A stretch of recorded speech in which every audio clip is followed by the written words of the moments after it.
Hi master, welcome to big boss Telugu season 8 grand launch episode review by me Funny. This is Funny. ఎలా అనిపించింది episode? Grand లాంచ్లో ఇంత revolutionary అంతే. బేసిక్గా భారీ ఆర్భాటాలు, పెద్ద డ్యాన్సులు, సెట్టింగ్లు అది ఇది కాకుండా చాలా నెమ్మదిగా నిదానంగా వెళ్ళినా కూడా మంచి ఎంటర్టైనింగ్ వేలో షో అంతా వెళ్ళిపోయింది, ఎపిసోడ్ అంతా వెళ్ళిపోయింది అనే ఫీలింగ్ అయితే నాకు వచ్చింది. మీకేమనిపించింది కింద కమెంట్ అయితే చేసి పెట్టండి.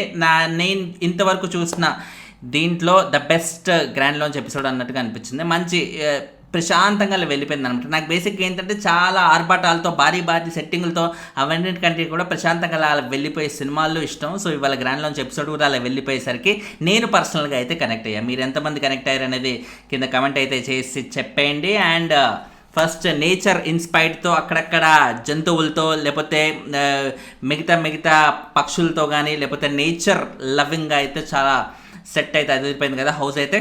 Yes, very good. చాలా మంచి థాట్తో ఈసారి వెళ్ళినట్టుగా అయితే తెలుస్తుంది బిగ్ బాస్ వాళ్ళు.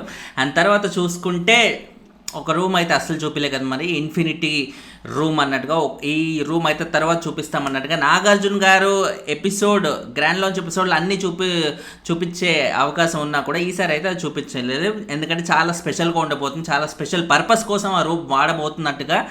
అందుకే ఆ రూమ్ జోలికి అయితే నాగార్జున గారు వెళ్ళలేదు. అది అంత స్పెషల్గా అంత ఇంట్రెస్టింగ్గా ఏ ఉండబోతుంది, ఎలా ఉండబోతుంది అనేది let's wait and see. And తర్వాత చూసుకుంటే 3 బెడ్రూమ్లు, అందులో ఒక బెడ్రూమ్ వచ్చేసి ఆల్రెడీ మనకి షో చూసిన వాళ్ళకి ఐడియా ఉంటుంది. చాలా హార్డ్ వర్క్ లక్కు ఉన్న వాళ్ళు ఆ బెడ్రూమ్లు వెళ్ళటానికి అర్హులు అంట. హార్డ్ వర్క్ అయితే అందరూ చేస్తారు, లక్ అనేది అందరికీ ఉండదు కదా. సో ఎలా దీన్ని మ్యాచ్ చేస్తారు, ఇది 2 హార్డ్ వర్క్ కానీ లక్ ఉన్న వాళ్ళకి అనేది let's wait and see. And second చూసుకుంటే పీకాక్ రూమ్, స్ట్రెంగ్త్ పవర్ 2 ఉన్న వాళ్ళకి ఈ రూమ్కి వెళ్ళే అవకాశం ఉన్నట్టుగా మనకి చెప్పారనమాట. స్ట్రెంగ్త్ పవరు అంటే నిఖిల్కి స్ట్రెంగ్త్ ఉంది, పవర్ కూడా అంటే ఎస్, అది ఏ రకంగా ఉంది నిఖిల్ని చూసినప్పుడు నాకేమనిపించింది అంటే బాగా లీడర్షిప్ క్వాలిటీస్, డామినేటింగ్ క్వాలిటీస్, ఆ కైండ్ ఆఫ్ నేచర్.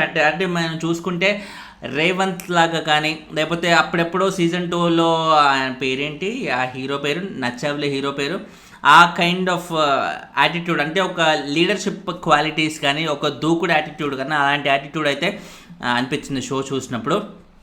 సో అదే మనకి షోలో కూడా చూపిస్తారా అంటే ఎస్, గ్రాండ్ లాంచ్ ఎపిసోడ్లో చూస్తే కొంచెం లీడర్షిప్ క్వాలిటీస్ స్టోర్ రూమ్ నుంచి ఏమైనా వచ్చినా కూడా ఇది అక్కడ ఉండాలి, ఇది అక్కడ పెడదాం, అది ఇక్కడ పెడదాం అన్నట్టుగా బాగా ఆ లీడర్షిప్ అబిలిటీస్ అయితే తను చూపిస్తాను అనమాట. సో హోప్ఫుల్లీ తను అదే క్వాలిటీస్ మెయింటైన్ చేస్తూ ముందుకెళ్తే మాత్రం మంచి మరో రేవంత్ కానీ లేకపోతే మిగతా లీడర్షిప్ క్వాలిటీస్ ఉన్న కంటెస్టెంట్స్ లాగా చాలా ముందుకెళ్ళే అవకాశం అయితే ఉంటుందన్నమాట. అండ్ ఇలాంటి వాళ్ళతోనే ఒక గొడవ పెట్టుకోవడానికైనా లొల్లి పెట్టుకోవడానికైనా మిగతా కంటెస్టెంట్స్ ఆలోచిస్తారు, అమ్మా ఎందుకులేరా మనిషి కొంచెం ఇట్లా కటువుగా ఉన్నాడు, కొంచెం ఇట్లా స్ట్రిక్ట్గా ఉన్నట్టున్నాడు, మనకెందుకులే అనే ఫీలింగ్తోనే ఎక్కువ మందికి అనిపిస్తుంది అనమాట.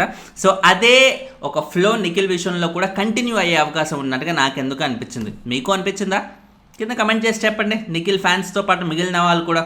అండ్ తర్వాత చూసుకుంటే థర్డ్ బెడ్రూమ్ జీబ్రా సంబంధించిన లొంగకుండా మాట పొగర్ని కూడా మేనేజ్ చేయగలిగే, ఎవరికి అసలు కాంప్రమైజ్ కానీ ఒక యాటిట్యూడ్ ఉన్న వాళ్ళు ఇందులో వెళ్తారన్నట్టుగా చూపిస్తామట. షో చూసినప్పుడు ఈ కైండ్ ఆఫ్ యాటిట్యూడ్ మనం ఎవరిలో చూసాం? మణికంఠలో చూడలే. అసలు మణికంఠ చాలా లో ఎక్స్పెక్టేషన్స్తో ఉన్నాయి. ఎవరైతే మనం కంటెస్టెంట్స్ అనుకున్నామో అందులో లీస్ట్ ఎక్స్పెక్టేషన్స్ వీళ్ళకు ఉండొచ్చేమో అనుకున్న క్యాండిడేట్స్ ఈయన ఉన్నా కూడా షో చూసినప్పుడు మాత్రం, ఎపిసోడ్ చూసినప్పుడు మాత్రం మణికంఠ లిటరల్లీ బాబోయ్ ఫైర్ చూపించాడు అసలు. అంటే ఆ మనిషి చాలా స్లిమ్గా బక్కగా, ఒంట్లో ప్రాణమా లేకపోతే గాలి మాత్రమే ఉందా అన్నట్టుగా ఉండే మనిషిలో ఇంత ఫైర్ ఉందా అన్నట్టుగా అయితే మనకి గ్రాండ్ లాంచ్ ఎపిసోడ్లోనే చూపించేశారు.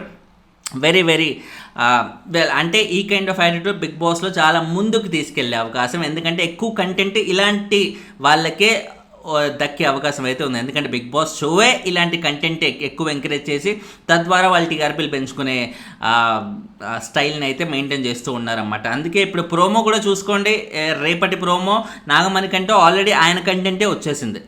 అంటే ఒక మనిషి ద్వారా కంటెంట్ రాబట్టాలంటే ఖచ్చితంగా బిగ్ బాస్లో అది కాంట్రవర్షియల్ కంటెంట్కి ఫస్ట్ మెయిన్. కాంట్రవర్షియల్ తర్వాతే మిగిలిన ఎంటర్టైన్మెంట్ అయినా ఏదైనా అవన్నీ తర్వాతే ఆ ఫస్ట్ కాంట్రవర్షియల్ కంటెంట్, ఆ ఫస్ట్ ఆ లుక్ కానీ ఆ ఫస్ట్ క్యాచ్ కానీ నాగమణికంట మనకి ఈ షోలో అయితే ప్రస్తుతానికి స్టార్టింగ్లోనే పట్టేశాడు, బిగ్ బాస్ పల్స్ని అయితే పట్టేశాడు అన్నట్టుగా నాకు అనిపించింది అన్నమాట. ఇంకోటి మెయిన్ నాకు బాగా నచ్చింది ఏంటంటే, ప్రతి ఇయర్ ఏదైనా బిగ్ బాస్ సీజన్ స్టార్ట్ అయ్యేటప్పుడు ఏ కంటెస్టెంట్స్ని చూసినా ఈ కంటెస్టెంట్ పాస్ట్ సీజన్లో ఆయన విన్ అయ్యాడు కాబట్టి ఆయనలాగా చేస్తున్నాడా, ఈ సీజన్లో ఈయన అంత సీన్ లేదు కాబట్టి ఇంకా స్కోప్ ఉండడానికి చేస్తున్నాడేమోరా అంటూ ఇలాంటివి చాలా కంపారిజన్స్ అనేవి ఈజీగా వచ్చాయి పాస్ట్ సీజన్ కంటెస్టెంట్స్తో.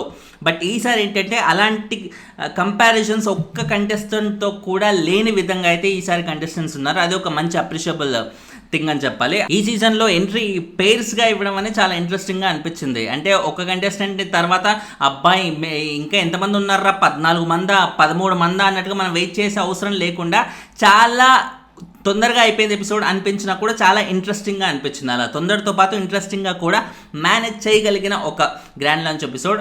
సో కాబట్టి వాళ్ళు డిజైన్ చేసిన విధానం అనేది షో చాలా చాలా బాగుందని చెప్పాలి ఈసారి.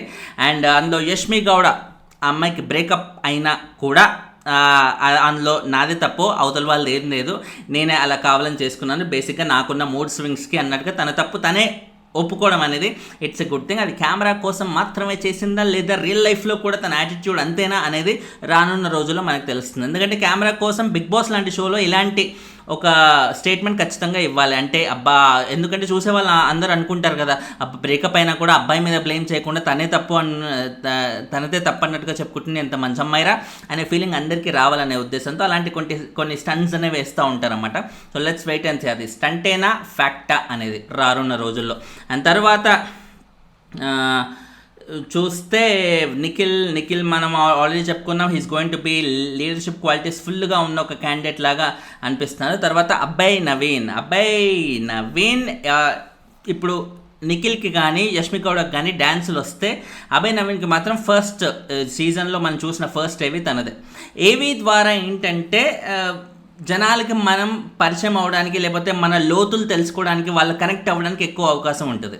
ఇప్పుడు విష్ణుప్రియ లాంటి వాళ్ళు ఆల్రెడీ ఎక్కువ మందికి తెలుసు కాబట్టి వాళ్ళది ఏవి ఉన్నా లేకపోయినా పెద్ద ఫరక్ అయితే పడదు. బట్ పెద్దగా తెలియని మొహాలు ఉన్నప్పుడు, అంటే ఇప్పుడు సీరియల్ ఆడియన్స్కి నిఖిల్ కానీ వీళ్ళు మిగతా వాళ్ళు కానీ తెలిసినా కూడా బిగ్ బాస్ ఆడియన్స్ అనేవి సీరియల్ చూసే వాళ్ళు మాత్రమే కాదు కదా, మిగతా సీరియల్ చూసే వాళ్ళు చాలా తక్కువ ఉంటారు.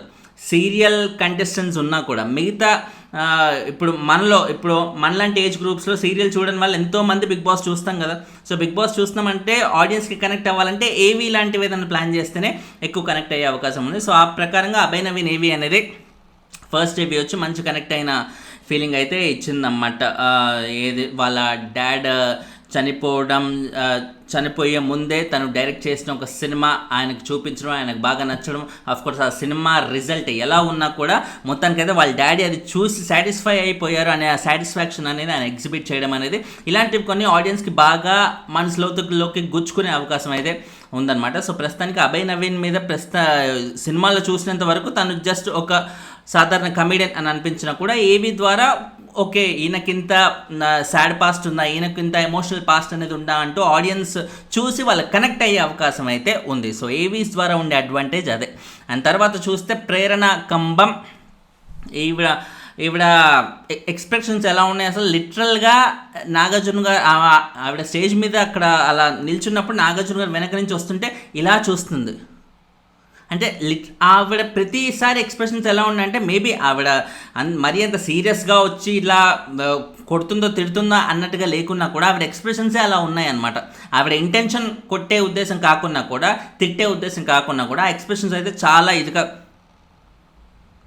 అన్నట్టుగా చూస్తున్నా, బాబోయ్ ఏంటి అన్న ఫీలింగ్ అయితే వచ్చిందన్నమాట. సో మేబీ తన వల్ల మెజారిటీగా హౌస్లో మిస్అండర్స్టాండింగ్స్ వచ్చే అవకాశం అయితే ఉందని నాకెందుకు అనిపించింది. ఎందుకంటే తన ఎక్స్ప్రెషన్స్ బేసిక్గా తన లాంగ్వేజ్ ప్రాబ్లమో మరేంటో, తన బాడీ లాంగ్వేజో అంతో కానీ మొత్తానికైతే కొంచెం మిస్అండర్స్టాండింగ్స్ ఈ పర్టికులర్ కంటెస్టెంట్ ద్వారా ప్రేరణ వల్ల ఎక్కువ అయ్యే అవకాశం హౌస్లో ఉన్నట్టుగా అయితే తెలుస్తుంది.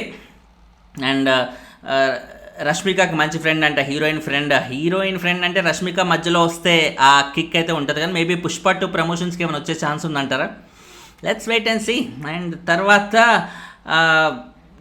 లిటరల్గా వాళ్ళ హస్బెండ్ గురించి కూడా, హస్బెండ్తో ఏమేమి చాయిస్లు సెలెక్ట్ అయ్యాయి అన్నట్టుగా బెస్ట్ కుక్ ఎవరు అంటే ఆయనే బెస్ట్ కుక్ అనుకుంటాడులే, పప్పు ఆయన ఉండేది వరల్డ్ క్లాస్ పప్పు అన్నట్టుగా ఫీల్ అవుతుంటాడు అన్నట్టుగా ఆ ఎక్స్ప్రెషన్స్తో చెప్తుంటే బాబోయ్ అనే ఆ ఫీలింగ్ అయితే వచ్చింది కదా. చూడని వాళ్ళు ఎవరైనా ఉంటే మళ్ళీ నేను చెప్పాను కాబట్టి ఆ ఎపిసోడ్ చూడండి, ఆ పర్టికులర్ స్లాట్ మీకు అలాగే అనిపిస్తుంది అన్నమాట కొంచెం. సో అలా ప్రేరణ వల్ల హౌస్లో మిస్అండర్స్టాండింగ్స్ ఎక్కువయ్యే అవకాశం ఉన్నట్టుగా తెలుస్తుంది. మిస్అండర్స్టాండింగ్స్ వల్లే గొడవలు అవుతాయి కాబట్టి బిగ్ బాస్ వాళ్ళకు కూడా అదే కావాలి కాబట్టి వాళ్ళు కూడా హ్యాపీనే. అండ్ తర్వాత చూసుకుంటే ఆఫ్ కోర్స్ మనకు చూపించారు హౌస్లో ఈసారి నో క్యాప్టెన్ లేడు అంటే ఇంకా ప్రతిరోజు పెట్టే టాస్కులు అంటే నామినేషన్స్ తర్వాత వారంలో జరిగే టాస్కుల మీద ఎవరు క్యాప్టెన్ అవుతారు అనే ఇంట్రెస్ట్ జనాలకు ఉండదు కదా.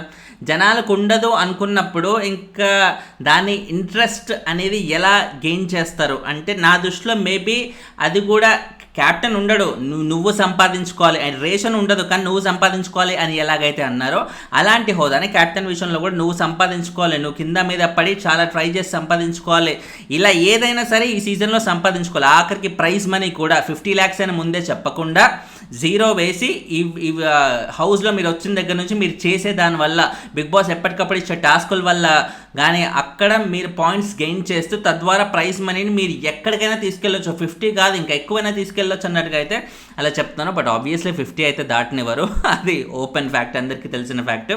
మేబీ మనకి సీజన్ ఎండింగ్లో అంటే లాస్ట్ ఎపిసోడ్లో మధ్యలో క్యాష్ తీసుకొని వెళ్ళిపోయే వాళ్ళకి ఆ క్యాష్ ఎంతైతే తీసుకెళ్ళిపోయారో ఆ క్యాష్ని విన్నర్ ప్రైజ్ మనీ నుంచి కట్ చేయడం కానీ ఇలాంటివి ఎన్నో స్టంట్స్ వేస్తుంటారు కాబట్టి అలాంటి స్టంటే ఈసారి సీజన్ మొదట్లోనే చెప్పేసి మీరు ఎంతైతే గెలుచుకుంటారో అంత మీదే అన్నట్టుగా అలాంటి 50 lakhs ఖచ్చితంగా అక్కడి వరకు వెళ్ళకుండా 30 దగ్గర 40 దగ్గర 45 దగ్గర ఆపేసే ప్రయత్నాలు ఏమైనా చేస్తున్నారా అనేది నాకు అనిపించింది. ఈ డౌట్ నాకు మాత్రం వచ్చిందా, మీలో ఇంకెవరికైనా వచ్చిందా కింద కామెంట్ అయితే చేసి చెప్పండి.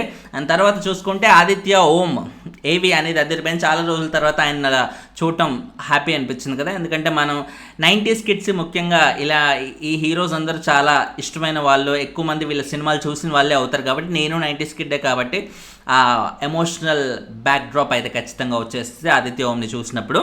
సో తను అందరూ నాగార్జున గారిని సార్ అని అంటుంటే ఈయన మాత్రం అండి అంటున్నాడు, అదొక కొత్త సౌండింగ్ అనిపించింది నాకు. ఎందుకంటే మనం చాలా బయట కూడా మనం చాలామందితో మనకంటే పెద్దవాళ్ళతో చెప్పండి చెయ్యండి అయ్యో అలా కాదండి అంటూ ఇలా నార్మల్గా వచ్చే పదం కాబట్టి ఆ నార్మల్గా వచ్చే పదం ఆదిత్య ఓం లాంటి ఒక కంటెస్టెంట్ ద్వారా 90s కిడ్స్కి ఎంతో పరిచయమైన ఎంతో బాగా తెలిసిన ఫేస్ అనడం వల్ల ఇంకొంచెం ఆ ఫీలింగ్ అయితే వచ్చినట్టుగా మనం అర్థం చేసుకోవచ్చు.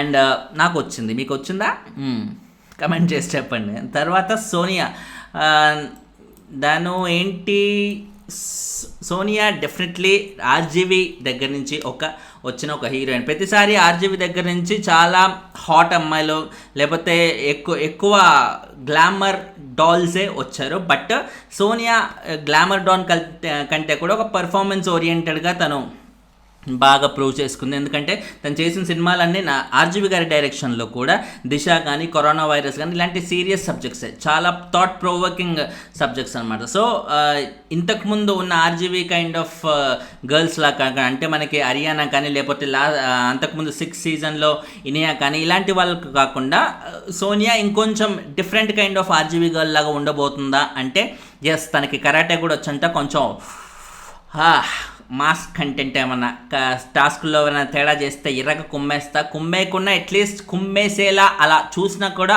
అవుట్. ఎందుకంటే అమ్మాయి చూస్తానికి అంత ఇదిగా ఉంది, అంత భారీగా. అండ్ తర్వాత బెజవాడ బేపక్క మోస్ట్ ఎంటర్టైనింగ్ ఏవి అంటే ఇదిరా బై అన్నట్టుగా అనిపించింది అన్నమాట. ఎందుకంటే ఏవి అన్నప్పుడు ఎవరైనా సరే ఎమోషనల్ కంటెంట్ అనేవి ఎమోషనల్ బ్యాగేజ్ తీసుకురావడం అనేది చాలా సాధారణమైన విషయం. అఫ్కోర్స్ అది తప్పు కూడా కాదు, ఎందుకంటే అలాంటి ఒక కంటెంట్తోనే జనాలకు కూడా కనెక్ట్ అయ్యి 100 రోజులు వాళ్ళని భరించేలా చేస్తారు. మన మనిషిరా, మన ఫ్యామిలీ మెంబర్స్లో ఉన్న చాలామంది ప్రాబ్లం వీళ్ళకి కూడా ఉందా, లేకపోతే మనకున్న ప్రాబ్లమే వీళ్ళకి కూడా ఉందా అంటూ వాళ్ళు కూడా ఓన్ చేసుకుని రిలేట్ అయ్యే అవకాశం అయితే ఉంటుంది. బట్ బెజవాడ బేబక్క అలాంటి ఒక ఎమోషనల్ కంటెంట్తో కాదు, నేను దేనికైతే పాపులర్ అయ్యానో నా ఫన్కి నా కామెడీకి నేను పాపులర్, జనాలు నన్ను అలా చూడటానికి ఇష్టపడతారు కాబట్టి నేను ఇక్కడ కూడా అదే చూపిస్తాను, నేను వాళ్ళని ఏడిపియాను నేను ఏడవను అన్నట్టుగా ఆ ఏవీలో ఫన్ తీసుకురాగలిగిన తన క్రియేటివిటీ చూపగలిగిన ఒక కంటెస్టెంట్ అవ్వగలిగింది. Definitely Bezawada Bebakka has proven that identity. ఆ ఐడెంటిటీ తనకు మాత్రమే ఉంది అన్నట్టుగా ఏవీస్లో ఎమోషనల్ కంటెంట్ ఇచ్చి ఆడియన్స్ని లాక్కునే అవకాశం ఉన్నా కూడా తను ఆ బ్యాగేజ్తో వాళ్ళని ఆకట్టుకోకుండా తన ఒరిజినల్ ఫన్ కంటెంట్ని నమ్ముకొని తద్వారా ఏవీస్లో చూపించడం అనేది it's a very good thing. And తర్వాత తన పర్సనల్ లైఫ్ కూడా ఇప్పుడు పెళ్ళి అయ్యింది పోయింది అన్నట్టుగా దాన్ని కూడా ఒక సీరియస్ ఎలిమెంట్ని కూడా తను చాలా నార్మల్గా స్పోర్టివ్గా తీసుకోవడం అనేది ఇట్స్ వెరీ గుడ్, చాలా మంచి విషయం అని నాకు అనిపించింది. ఎందుకంటే ఎమోషన్తో ఎవరైనా ఒక పబ్లిక్ ప్లాట్ఫామ్లో ఎవరినైనా పడేయచ్చు ఈజీగా, బాగా దానివల్ల ఎక్కువ మైలేజ్ దొరికే అవకాశం అయితే ఉంది. బట్ బేబక్క అలా ఆ కైండ్ ఆఫ్ మైలేజ్ వాడుకోకుండా తను జెన్యూన్గానే ఉందామనుకుంది. సో ఆ విషయంలో డెఫినెట్లీ బేబక్క అయితే నాకు బాగా నచ్చింది. అండ్ తర్వాత చూస్తే శేఖర్ భాష ఆల్మోస్ట్ ద స్టార్ కంటెస్టెంట్ అని చెప్పాలి. ఈ సీజన్ని బతికించబోయేది ఈయనేనా? ఎందుకంటే మనం రీసెంట్గా లాస్ట్ 2 months నుంచి శేఖర్ భాషని విపరీతంగా సోషల్ మీడియాలో మనం చూసి బాగా కనెక్ట్ అయిపోయాం. కాబట్టి ఈ సీజన్లో శేఖర్ భాష అనే స్టార్ కంటెస్టెంట్ ఏమో అనే ఫీలింగ్ అయితే వచ్చేసింది. అండ్ తను ముఖ్యంగా షోలో తను చెప్పిన మాట ఏంది, మగవాళ్ళ వైపు ఉంటూ మగవాళ్ళకి సమాజంలో జరిగే ఒక అన్యాయాలని నేను ఎదిరిస్తూ వాళ్ళకి సపోర్ట్ చేద్దామనే ఉద్దేశంతో నేను యాక్టివిస్ట్గా మారానని చెప్పడం అనేది ఇట్స్ వెరీ గుడ్ థింగ్. ఎందుకంటే సాధారణంగా ఎవరైనా సరే మెజారిటీగా ఒక సొసైటీలో ఆడవాళ్ళకి దొరికిన సపోర్ట్ ఒక లా కైండ్ ఆఫ్ సపోర్ట్ అని, జ్యుడిషియల్ సపోర్ట్ కానీ ఆడవాళ్ళకు ఉండేంత ఇది మగవాళ్ళకి దొరకడం అనేది చాలా కష్టం. ఇప్పుడు ఒక అమ్మాయి అబ్బాయి ఇద్దరికి యాక్సిడెంట్ అయినప్పుడు ఎవరైనా సరే ఒక గుంపుగా వెళ్ళి అయ్యో అమ్మాయికి ఎలా ఉందో అన్నట్టుగా అమ్మాయి వైపు వెళ్తారు, కానీ అబ్బాయి వైపు వెళ్ళి అబ్బాయికి ఎలా ఉందని చూసేవాళ్ళు ఎంతమంది?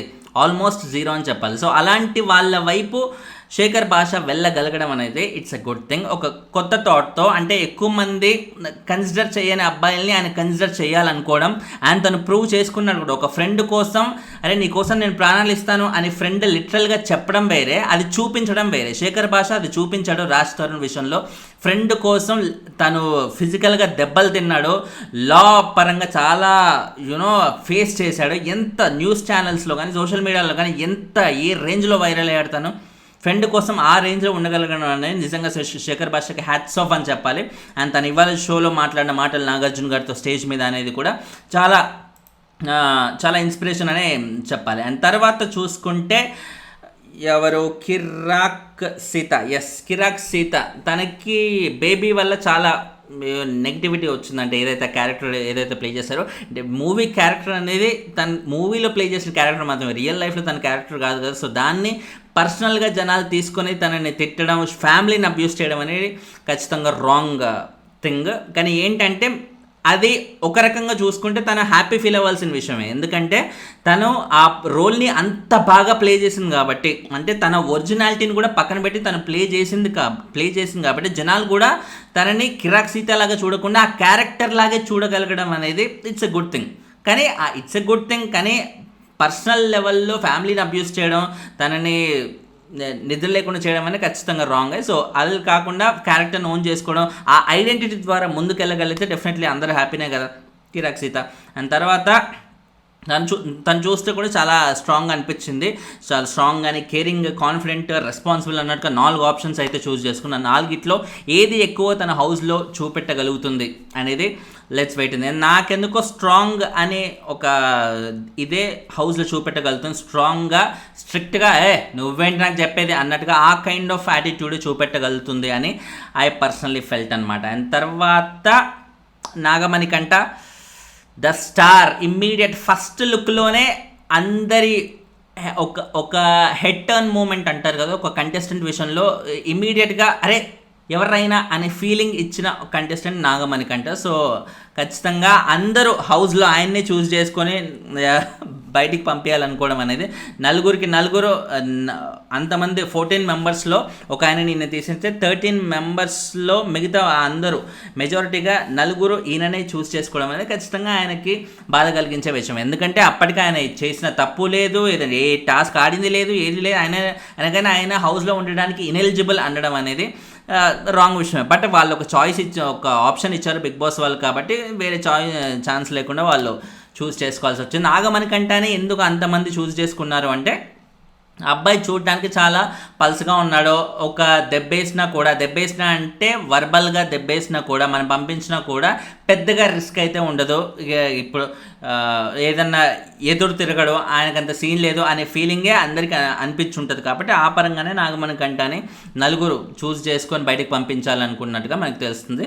సో అది ఆఖరికి ప్రాంక్ అని తెలిసినా కూడా తన కోపం అయితే తగ్గట్లేదు. చూసారా, యు ఆర్ వెరీ స్వీట్ అని అంటే అక్కర్లేదు, నో నీడ్, ఇనఫ్ అన్నట్టుగా తను చెప్తాడు. శివుడి పాట పాడమంటే ఆ పాట కూడా చాలా ఎమోషనల్గా అంటే ఎమోషనల్ ప్లస్ కోపం రెండు కలగాల్సిందనమాట.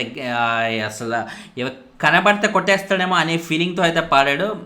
తర్వాత అనిల్ రావిపూడి గారు అది ప్రాంక్ అని చెప్పడం వల్ల మిగతా కంటెస్టెంట్స్ కూల్ అయ్యారు. నాగమణి గంట కూడా కూల్ అయ్యాడా లేకపోతే ఏ రేంజ్లో ఫైర్ అయ్యాడా అనేది రేపటి ఎపిసోడ్లో మనకు తెలుస్తుంది. డెఫినెట్గా ఇది నామినేషన్స్లో ఒక పాయింట్ అయితే అవ్వబోతుంది నాగమణి కంటకి. అసలు మీకు ఏం తెలుసు, నన్ను ఎందుకు బయటికి పంపించాలనుకున్నారంటూ బిగ్ బాస్ ఆల్రెడీ ఒక రాయి అయితే వేశాడు. కాబట్టి ఈ పాయింట్ ఒక 2-3 డేస్ వరకు బాగా జనాల నోళ్ళల్లో కానీ లేకపోతే షోలో కానీ మనకి ఎక్కువ టెలికాస్ట్ అయ్యి హైలైట్ అయ్యే అవకాశం అయితే ఉంది. నాగమణి కంటకి మంచి వెరీ గుడ్ స్టార్ట్ అని చెప్పాలి. ఎందుకంటే అందరికీ వచ్చే అవకాశం కాదు ఇది. ఎందుకంటే బిగ్ బాస్లో కంటెస్టెంట్గా వెళ్ళడం ఒక ఎత్తు అయితే, మొదటి రోజే ఆడియన్స్ మైండ్స్ లేకపోతే ఆడియన్స్ని గెలుచుకునే ఛాన్స్ రావడం కూడా అది చాలా చాలా ఒక అదృష్టం అనేది చెప్పాలి. ఆ అదృష్టం ఇప్పుడు నాగమణి కంటకి దక్కడం అనేది it's a good thing. And అది కూడా తన పాస్ట్ ఫాదర్ కానీ మదర్ కానీ ఇద్దరు చనిపోవడం, వైఫ్ కూడా ఫినాన్షియల్గా తన స్ట్రాంగ్ లీడర్ అనే ఉద్దేశంతో దూరం పెట్టడం, కూతుర్ని దూరం పెట్టడం, ఇన్ని స్టేజెస్లో ఆయన ఇప్పుడు చేస్తున్న ఆఖరి పోరాటం మీ అందరికీ big boss one of the option, నాకు ఇది ఓన్లీ ఆప్షనే అంటూ తను చెప్పడం. బిగ్ బాస్ ఇప్పుడు నేను ప్రూవ్ చేసుకుంటే బయటికి వెళ్ళి నా వైఫ్కి నేను ఇక వచ్చాను, చూసారా బిగ్ బాస్ టైటిల్ నేను గెలిచాను, లేకపోతే బిగ్ బాస్లో టాప్ 5లో నేను ఉన్నాను, బిగ్ బాస్లో ఇన్ని రోజులు నేను ఉండగలిగాను, ఇంతమంది నాకు ఓట్లేశారు, సో వీళ్ళందరూ నా వెనకున్నారు అంటూ తను స్ట్రాంగ్గా చెప్పుకునే అవకాశం ఉంటుంది. And at the end of the day prank అవ్వడం వల్ల తను అది చెప్పుకునే అవకాశం తనకి లభించడం. ఆడియన్స్ కూడా ఆబ్వియస్లీ నలుగురు ఒక మనిషిని చూస్ చేసుకున్నప్పుడు ఆ మనిషి మీద ఒక కైండ్ ఆఫ్ సింపతి అనేది కలగడం అనేది, అది ఎందుకు అబ్బాయిని అలా పాపం అలా చేశారు అన్నట్టుగా అందరికీ అనిపించేది చాలా కామన్గా అనిపిస్తుంది. సో అలా నాగమణి కంటకి అలాంటి ఒక డైమండ్ దొరకడం అనేది మంచి తరుణం అనేది చెప్పాలి ఫస్ట్ ఎపిసోడ్లోనే. అండ్ తర్వాత చూసుకుంటే నాన్నగారు వచ్చారు స్ట్రిక్ట్గా, అసలు హోస్టింగ్ నేను చెయ్యను బాబు, ఒక 4 weeks నేను పక్కెళ్ళి వస్తాను, నువ్వు కొంచెం చూడంటే నాకు వద్దు మహాప్రభా అన్నట్టుగా అయితే అని అంటున్నాడు. సో క్లియర్గా, ఎందుకంటే సీజన్ 2లో ఆయన ఫేస్ చేసిన నెగిటివిటీ అంతే, అంటే ఆయన చేసిన తప్పు ఏమీ లేదుకున్నా కూడా బేసిక్గా సీజన్లో అందరూ కౌశల్కి తప్ప మిగిలిన ఇంకెవరికి ఎవరు కనబడలేదు. కాబట్టి కౌశల్ని ఎవరైనా పొరపాటున అన్నా కూడా ఒక హోస్ట్ హోదాలో నాని పాజిటివ్ చెప్పాలి, నెగిటివ్ చెప్పినప్పుడు కౌశల్ ఫ్యాన్స్ ఆబ్వియస్లీ నాని గారి మీద ఆ లెవెల్లో అటాకులు అవి చేస్తుండడం వల్ల నాకు బిగ్ బాస్ వద్ద ఏమవుతారు బాబు, నా సినిమాలు నేను చేసుకుంటా ప్రశాంతంగా అంటూ ఆయన దూరంగా ఉన్నారు. అప్పటి నుంచి ఒక గెస్ట్గా రావడమే తప్ప ఎప్పుడు హోస్ట్గా చేసే అవకాశం ఉన్నా కూడా, ఆయన చేస్తే బాగుంటుందని అందరు ఫీల్ అయినా కూడా ఆయన అయితే మళ్ళీ హోస్టింగ్ జోలికి అయితే రాను అని కండిగా చెప్పేశారు. అండ్ తర్వాత పృథ్వీరాజ్, ఈయన అమ్మాయి డ్రాయింగ్ భలే వేసాడు కదా, అబ్బాయిని చూడడానికి కూడా చాలా అందంగా ఉన్నాడు, సింగిల్ అంట. చూడడం ఈయన వల్ల ఏమైనా పులిహోర కైండ్ ఆఫ్ కంటెంట్ ఏమన్నా మనం ఎక్స్పెక్ట్ చేయొచ్చా ఈ సీజన్లో అని ఎక్స్పెక్ట్ చేస్తే ఎవరితో ఎక్స్పెక్ట్ చేయొచ్చు? కిరాక్ సీత చాలా స్ట్రాంగ్ ఉన్నారు, ఇంకెవరు చూద్దాం రానున్న రోజుల్లో ఎవరితో సెట్ అవుతాం. అండ్ తర్వాత Vishnupriya, very very known face, and very known face ద్వారా ఎప్పుడో శ్రీముఖి వచ్చినప్పుడు చాలా పాపులర్ అయినా కూడా తను కేవలం బిగ్ బాస్కి వచ్చి తను బిగ్ బాస్ బ్యాక్గ్రౌండ్తో బయటికి వెళ్ళే అవకాశం రాబెట్టుకోవాల్సిన అవసరం లేదు, ఎందుకంటే తను అప్పటికీ పాపులర్, కేవలం బిగ్ బాస్ మీద ప్యాషన్తో మాత్రమే వచ్చింది. సో ఇప్పుడు విష్ణుప్రియ కూడా ఇప్పుడు బిగ్ బాస్ కంటెంట్తో తను బయటికి వెళ్ళి 5వ ఛాన్సులు రాబట్టుకోవాల్సిన అవసరం అయితే లేదు, కేవలం తను ఇప్పుడు బిగ్ బాస్ మీద ఇంట్రెస్ట్తోనే ప్యాషన్తోనే వచ్చినట్టుగా మనం అర్థం చేసుకోవచ్చు అన్నమాట. ఎందుకంటే తనకు already enough programmes, enough fame కానీ క్లియర్గా ఉందనే అర్థమవుతుంది. అండ్ తర్వాత నైనిక బెస్ట్ డ్యాన్స్తో అదరగొట్టిన స్టేజ్ మొత్తం. ఆఫ్కోర్స్ బేసిక్గా తను డాన్సరే కాబట్టి చాలా బాగా డాన్సింగ్ చేసినట్టుగా మనం చెప్పుకోవచ్చు. అండ్ 3 బెస్ట్ కాంప్లిమెంట్స్ తను పొందగలగాలి ఈసారి. ఆ బెస్ట్ కాంప్లిమెంట్స్ ఎవరెవరి ద్వారా పొందుతుందా లేదా పొందితే దాని ద్వారా వచ్చే అడ్వాంటేజెస్ ఏంటి అనేది నాగార్జున గారు ఆబ్వియస్లీ మనకి next weekend episode Saturday and Saturday రోజు చెప్పే అవకాశం అయితే ఉందన్నమాట. లెట్స్ వెయిట్ అండ్ సీ దాని ద్వారా ఇంకే ట్విస్ట్ ఉంటుందో ఉంది. ఎందుకంటే సీజన్ లిమిట్లెస్ అని చెప్పారు కాబట్టి ఎక్కడి నుంచి ఏ అడ్వాంటేజ్ వస్తుందో, ఎక్కడి నుంచి ఏ ప్రమాదం ముంచుకొస్తుందో మనం చెప్పలేం. అండ్ తర్వాత ఫైనలీ నబీల్ అఫ్రిది వరంగల్ డైరీస్ అనే ఒక యూట్యూబ్ ఛానల్ ద్వారా తను పాపులర్ అవ్వడం వల్ల తను బిగ్ బాస్ ఎంట్రీ రావడం ఇట్స్ ఎ గుడ్ థింగ్. బేసిక్గా ఒక యూట్యూబర్స్ వచ్చినప్పుడు నాకు భలే అనిపిస్తుంది. ఎందుకంటే మామూలు 4 గోడల మధ్య ఒక వీడియోలు చేసుకునే వాళ్ళు అంత పెద్ద ప్లాట్ఫామ్లో కంటెస్టెంట్స్గా వెళ్ళడం అనేది ఇట్స్ ఎ గుడ్ థింగ్. ఎవరు ఎక్కడికి ఎవరిని ఏ అదృష్టం వరిస్తుందో తెలియదు. ఎందుకంటే నెంబర్ ఆఫ్ ప్రాజెక్ట్స్ తను చేసి అన్నీ ఫ్లాప్ అవుతుండడం వల్ల ఏంటిది ఏది వర్కౌట్ కావట్లేదు అంటూ ఆ టైంలో రిలేటబుల్ కామెడీ వీడియోస్ చేయడం, అది క్లిక్ అవ్వడం, ఈరోజు ఏకంగా బిగ్ బాస్కి రావడం లక్కీ అండ్ ఈక్వల్లీ టాలెంటెడ్ అన్ని కలగలిసిన ఎంట్రీ తనకి లభించింది ఈరోజు బిగ్ బాస్లో. ఎంట్రీ షేర్ అన్నట్టుగా అంటున్నారు కదా, షేరా అంత షేరా చూద్దాం రాను రోజుల్లో ఎంత బాగా షేర్ చేస్తాడో, లేదా షేర్ లాగా ఉంటాడో, లేదా తనకు రావాల్సిన కంటెంట్ కూడా పక్క వాళ్ళతో షేర్ చేసుకుని నువ్వే ఇవ్వక కంటెంట్ నేనైతే కామ్గా ఉంటా అన్నట్టుగా అంటాడో. Let's wait and see. And that's it with grand launch episode. మీకు ఎలా అనిపించింది? నాకైతే బాగా నచ్చేసింది. వెరీ వెరీ వెల్ స్క్రిప్టెడ్ అంటే ఫేక్ అని కాదు, మంచిగా డిజైన్ చేసి గ్రాండ్ లాంచ్ ఎపిసోడ్ వాళ్ళు చూపించిన విధానం, టెలికాస్ట్ చేసిన విధానం అనేది it's a very good thing. రేపటి నుంచే మనకి ఇమీడియట్గా గొడవలు అయితే స్టార్ట్ అవబోతుంది. నాగమణికంట ఏ లెవెల్లో గొడవ పెట్టుకుంటాడు, ఏ లెవెల్ కాంట్రవర్షియల్గా క్రియేట్ చేస్తాడు ఓవరాల్గా అనేది చూడటానికి చాలా ఇంట్రెస్టింగ్గా ఉండబోతుంది. నిఖిల్తో ఏదో డిస్కస్ చేస్తున్నాడు. నిఖిల్ కూడా ఏంది పెద్ద ఏదో మాట్లాడుతున్నాడు అనే ఫీలింగ్తోనే ఉన్నాడు అనమాట. ఓకే నేను పెట్టుకుని నాన్న నేను చూసుకుంటా అన్నట్టుగానే ఉన్నారు. వీళ్ళిద్దరికి ఏమన్నా రిఫ్ట్ అవుతుందా? Let's wait and see. And ఇలాగే back to back Big Boss videos అనేవి వస్తూనే ఉంటాయి. నోటిఫికేషన్స్ రాకపోతే అప్పుడప్పుడు ఛానల్ వచ్చి చెక్ చేస్తూ ఉండండి. వేరే వాళ్ళు వీడియోస్ పెట్టినప్పుడన్నా అరే ఫనీగా ఏం పెట్టాడో అని వచ్చి ఒకసారి చెక్ చేస్తూ ఉండండి. అండ్ ఇన్స్టాగ్రామ్ కూడా దిస్ ఈజ్ ఫనీ అని ఛానల్ నేమ్ ఎలాగైతే దిస్కి ఈస్కి ఫనీకి గ్యాప్ లేకుండా ఉందో ఇన్స్టాగ్రామ్ పేజ్ కూడా అలాగే ఉంటుంది. సో ఆ పేజ్ని లైక్ చేస్తూ ఉంటే ఇక్కడ లేని చిన్న అప్డేట్స్, సింగిల్ వర్డ్ అప్డేట్స్ ఏమైనా ఉంటే అక్కడ నేను పోస్ట్ చేస్తూ ఉంటాను. సో అక్కడ ఫాలో అవుతూ ఉండండి. ఇక్కడ కూడా సబ్స్క్రైబ్ చేసుకుంటే I will be very happy. Thanks a lot for watching. Bye.